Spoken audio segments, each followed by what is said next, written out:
YouTube land, Rival here. Thanks for stopping by. As you can see, we got a pimp job on the turntable for you this week, and I gotta tell you, this is the first time I've ever had one of these Grayman Satus in my hand before.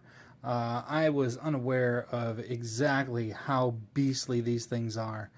Just to give you a little overview of the knife itself, I mean, you're looking at a full 4-inch blade that's 1.5 inches wide.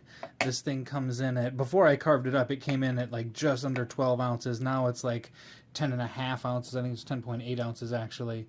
That's how big this thing is. Hold on. We'll point of comparison. Here's a ZT562, and you can see that, I mean, this thing is just, it's monstrous. It's humongous. Anyway, point being, it's a big-ass working knife. It's got a huge 20 CV blade on it, solid titanium frame, full frame lock. Beast of a knife. It's got a bushing and then just washers, but extremely smooth. Great knife overall. And with that curved or gentle recurve blade, and the only downside of this thing is with the thumb stud right in the cutting path. You just got to be creative with what you're cutting if that's the kind of task you're going to be doing.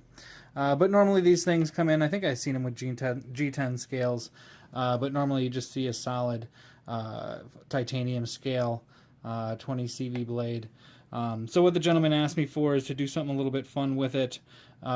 He wanted to carve it up. We went through a couple of pattern ideas. We ended up on this kind of randomized rock pattern. And then he wanted it flame anode on top of that. So just to give you some detail of the carving, just on the spending time on the grinder. After we carved it up, I gave it basically like a mineral bath, and then we did the flame anodizing. He wanted to get some good color variation in there, so we tried to get some of the blues and purples and bronzes. All in all, I think this is a good working finish for the knife. It adds just that extra gentle bit of extra grip, and on just such a big ass knife, you know, there's a limitation to what patterns may look good that big. This one definitely ends up looking real nice on the blade.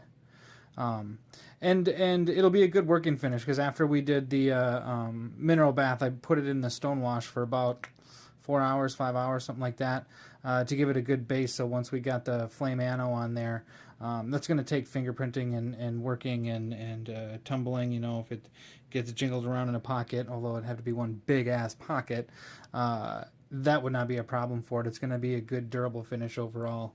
You know, the only downside to anodizing is you do get a little bit of fingerprinting, but just some gentle light soapy water is going to wash that right off. Some Windex is going to wipe that right off, and then you'll be right back to these nice deep colors. Give a shot of the backside, that mammoth clip.